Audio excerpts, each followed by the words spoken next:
O movimento nos postos de saúde de Marília ainda é grande, com muita gente nas filas buscando atendimento por causa da suspeita de dengue. E no meio de tudo isso, vem a solidariedade. Que bom. E a gente vai ao nosso estúdio no Tem Notícias em Marília conversar com a Gabriela Cardoso, que voltou de férias. Primeiro, Gabi, seja bem-vinda. Então, quer dizer que o lado da dengue agora mostrou um lado bom dessa história, que é a de solidariedade, né? Boa tarde para você. Exatamente. Suelen, uma boa tarde a você, Juliano. Boa tarde a todos. Obrigada. As férias acabaram. Bom, eu descansei bastante e agora é hora de trabalhar, né? E quem está trabalhando como voluntário aqui na cidade é um grupo que tem acolhido os pacientes. Quem nunca ouviu dizer por aí que existem coisas boas até nas situações ruins? Pois essa máxima tem se mostrado verdadeira no grave momento que Marília vive por causa da dengue. Preocupados não só com a própria saúde, mas também com a do próximo, alguns moradores têm tomado iniciativas voluntárias para tentar ajudar a cidade a vencer a batalha contra a doença. Exemplos que valem ser mostrados e até copiados. Antônio está preocupado com essa casa abandonada no Jardim Nacional, onde mora há 30 anos. No local, muita sujeira, garrafas com água parada e vasilhas. Ele já fez diversas reclamações e tem medo do imóvel abrigar criadouros do mosquito da dengue. Todos nós temos responsabilidade sobre isso, mas principalmente também o poder público tem que fazer a parte dele. Isso aqui está abandonado há mais de 6 anos e nenhuma ação efetiva foi feita em relação a isso aqui. Vizinho de Antônio, esse marceneiro teve alguns familiares com a doença. Preciso fazer uma limpeza urgente, porque não tem condições mais da gente viver numa situação dessa. O prefeito não tem culpa, a culpa é o dono do terreno não tomar as providências. Se ele não tem condições de tomar as providências, ele entrega para uma pessoa cuidar. Enquanto muitos estão agindo com descaso, deixando casas abandonadas e ambientes propícios para a procriação do mosquito da dengue, outros praticam a solidariedade. É assim com esse aposentado. Lição para aprender e colocar em prática. Todos os dias, sabe? Eu procuro, nesse raio de uns 200 metros mais ou menos, aqui da minha casa, fazer esse trabalho de limpeza aqui para não deixar acumular, já que nós estamos com essa epidemia de dengue, né? Para não deixar acumular esse criadouro que porventura, né? A gente vê. Então eu tenho limpado todo dia aqui, ó, aqui nesse raio aqui, todinho. Eu vi esse senhor fazendo essa limpeza sozinho. Eu acho que se todos os moradores começassem a pensar, fazer uma união, você tem um terreno vazio do lado da sua casa, não precisa ir sozinho, chame os vizinhos, vamos catar os lixos que tem aqui, então vamos colaborar. Porque se todos ficar só pedindo, exigindo, vamos também fazer a nossa parte. Fernando também fez a parte dele depois de levar a esposa a um hospital e ter visto o tempo de espera de quem aguardava atendimento. Reuniu um grupo de amigos e comprou suco, paçoca e bolo para distribuir aos pacientes na sala de espera dos 2 PAs, o da Zona Norte e o da Zona Sul. Eu vi muito como as pessoas estavam lá, as pessoas estavam muito irritadas, estavam tendo muito atrito com os médicos muito cansados. Eu falei, o que a gente pode fazer para dar uma mão, para ajudar? Uma coisinha simples. Então eu juntei um grupo de pessoas que prontamente resolveram ajudar, a gente juntou capital próprio, não é nada de nenhuma associação, nem nada.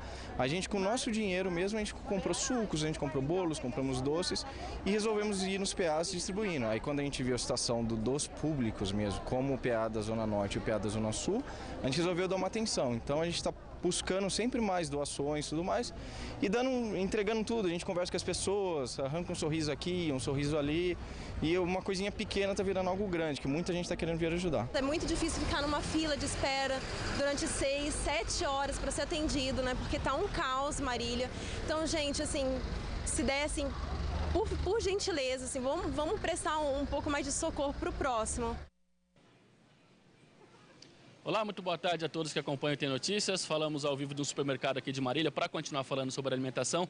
Mas antes, sobre essa reportagem que a gente exibiu agora há pouco, a Prefeitura de Marília informou que vai mandar uma equipe para fazer a limpeza do terreno que nós mostramos e também alertou que não recomenda que essas pessoas distribuam alimentos. Por mais que o pessoal tenha boa vontade, não é recomendável, até porque alguns desses alimentos não são recomendáveis para quem está em processo de recuperação da dengue. A gente vai mostrar alguns deles, ó, o abacate, o alho, pimentas, também tem o gengibre. Esses alimentos não fazem muito bem para quem está nesse processo de recuperação. E a gente vai saber do Dr. Carlos Rodrigues, especialista em saúde pública, por que esses alimentos devem ser evitados. Doutor, boa tarde. Boa tarde. Bom, fundamental é o seguinte, aqui esse local do supermercado é o local a ser consumido, quer dizer, os produtos daqui. Segundo, não existe contraindicação de alimento. O que existe é mais fácil ou não digestão. Esses que você citou são de difícil digestão. O ideal seria os alimentos naturais, coloridos, saborosos e de fácil digestão, como aqueles que estão naquele carrinho, ou seja, frutas em gerais, legumes leves. Fundamental, não se esquecer o seguinte, que a questão mais importante é o líquido. Portanto, assim, a água de coco, que é o nosso preferido. Inclusive na busca de assistência médica, dado que se espera 3, 4, 5 horas para ser atendido, é fundamental se ter uma garrafa de líquido à mão. Tá ok, então muito obrigado pelas informações. E olha, Jaú, no ano passado, viveu uma epidemia de dengue muito grande, mas esse ano o número de casos diminuiu. É um bom exemplo na nossa região. A gente vai saber agora o que Jaú fez para tentar controlar o avanço da dengue.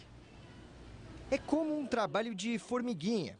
É caminhando, indo de um lugar para o outro, que os agentes de controle de vetores vão disseminando o combate à dengue em Jaú. Além de inspeções nas casas, a preocupação dos funcionários é com a orientação dos moradores, para que eles entendam direitinho a importância de combater a dengue. É um trabalho incessante, não tem parada, né? A gente está procurando orientar a população, pedir ajuda da população, que é importante, que eu sempre falo que o agente principal do combate à dengue é o próprio morador. Do início do ano para cá, Jaú registrou 44 casos de dengue. No mesmo período do ano passado, a cidade contabilizou 577 casos e uma morte.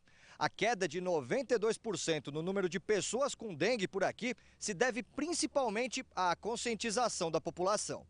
Dona Darcisa, por exemplo, mudou vários hábitos. Não deixa a água acumular nos vasos de plantas, ralos e outros recipientes. Eu procuro manter meus ralos tampados.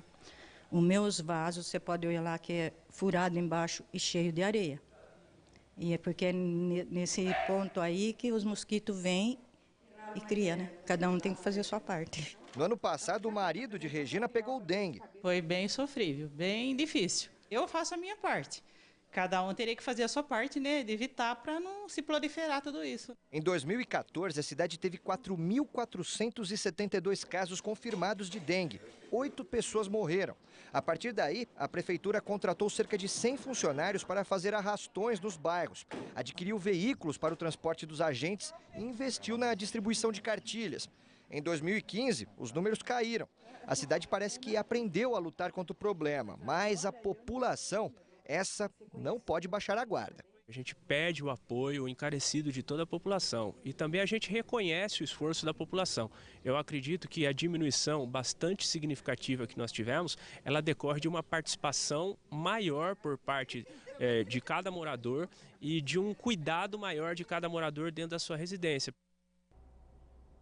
E reforçando que 44 casos de dengue em Jaú dá um infectado para cada 3.220 habitantes. Bem diferente do ano passado, quando a cidade registrou a pior epidemia da história, com mais de 7 mil casos da doença e 8 mortes. População e poder público das cidades que sofrem com a epidemia, como Marília, por exemplo, poderiam aprender com Jaú, não é mesmo? Hoje eu fico por aqui. Uma boa tarde para vocês, Juliano, Suelen. Muito obrigado, Gabriela. Boa tarde para você. Obrigada, Gabriela. Está alerta sempre, né, com a dengue.